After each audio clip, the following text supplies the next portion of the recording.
No, I do think they've made a right hash of it, truthfully, a right hash of it. As I had no, no feelings at all about the Liverpool people coming. I mean, fair enough. Everybody wants a decent home to live in. I mean, it wasn't that, it's just the way it's been done. And I'm sure they could have built houses for them without ruining Skem, as they have done. I'm sure they could.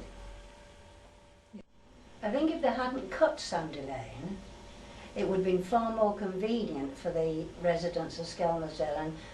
And I was away for 32 years, and I'm amazed how many people can remember me, and how many people are still where they were when I left. And I think that when I see somebody from Sandy Lane having to get themselves on a bus to Asda, that they could, if they hadn't split Sandy Lane in the middle, they could have still gone on shopping, and the little shops would have survived. Perhaps not forever, but they would have survived certainly for a decade at least. But despite all the objections, the closure of Sandy Lane went ahead. The lane was cut in two, and the bottom, by the Vic, was cut off altogether. A new town centre was built, and Sandy Lane, once the bustling heart of Old Skem, finally fell silent. That was where Skem United football team was, and where we had all the parties and carnivals and celebrations, Sunday school treats. Then further along here was the Majestic Cinema that later became the Labour Club. Where that railing is there was the shoe co that originally was the Market Hall. And coming round here on this corner was Davies's chip shop, and it had a long wall at the side of it leading further into Sandy Lane. And on this corner, about here, was the door to the chip shop here, which was Humphrey's. Here was Sturker's Arms, which later became a bank. Next door, going this way, was a little house. Next door to that was Nancy Hart's draper's shop. Then there was an entrance, and then what was originally the Brown Cow that became Lamb's Chemist. And then further down was the little chandler's Lily Wallace. Next door to that was Alf Pierce the greengrocer. And then there was a private house when I lived in Skem, but before that it was Lawrenson's the Clogger. And then next door to that was the bank. This was roughly where Peel Street was, that went right through to Witham Road and the park. On this side of Peel Street was the newsagents that at one time was the Plough Pub. Going further along next door was the sweet shop that belonged to Esther Sharrington. Then there was a private house when I remember, but it had originally been a shop.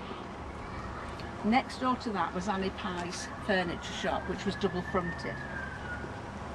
And the next door to that was Bobby Birch's, the household. He sold household goods. Then there was a little entrance, and then there was Tasker and Ruffley the bakers. This was where Herman's entrance led to some houses through an alleyway. Next door to that was Bunting's chip shop. The Market Gate pub is roughly where it was before, but now it's slightly bigger. In fact, it's quite a bit bigger than the original one.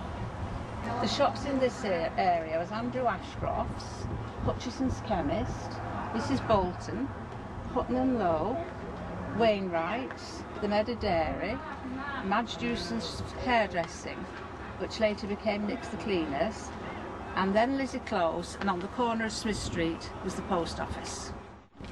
This is Smith Street, which was rows of old cottages, apart from the few houses at the bottom, which were semis. Vastly changed this. And when we crossed the road,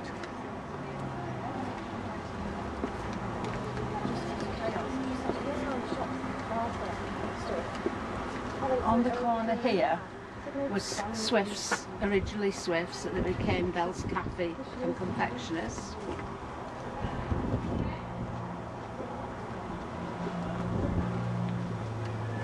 Then there was the butchers that everyone called Billy Leach's. And next door to that was Blackledge's. Then there was a private house. Well, there wasn't. Then there was Lily Vartis, whose father was the clock mender. Then there was a private house. And then next door to that was Kenyon's, the florist. And next door to that was Mrs. Garner's, who sold wool and haberdashery. That's exactly as the shops are now, those two.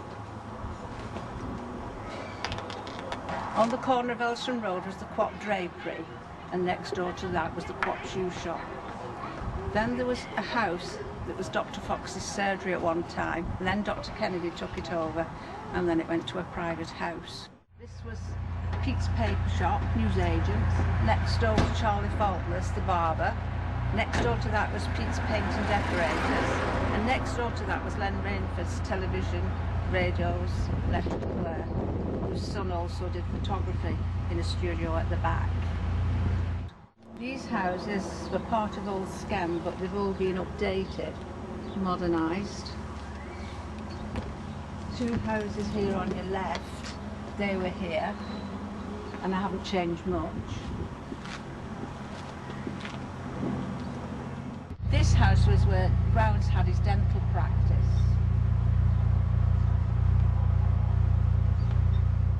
These houses have probably changed the least. The houses on this side of the road are probably exactly as they were. This was roughly where Joe Bennett's, the grocer's, was.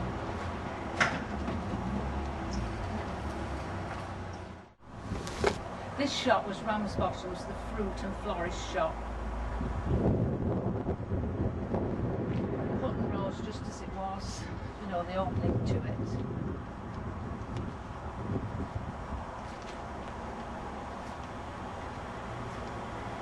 This shop was the butcher's, Martlin's, that later became Loveladies.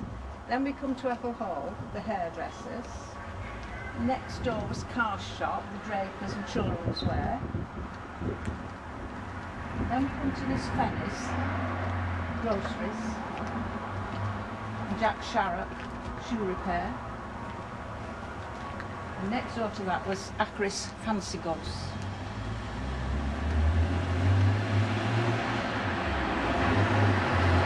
Roughly here was the house where Tom Farriman, the councillor, who was also known as Mr. Skelmersdale, used to live.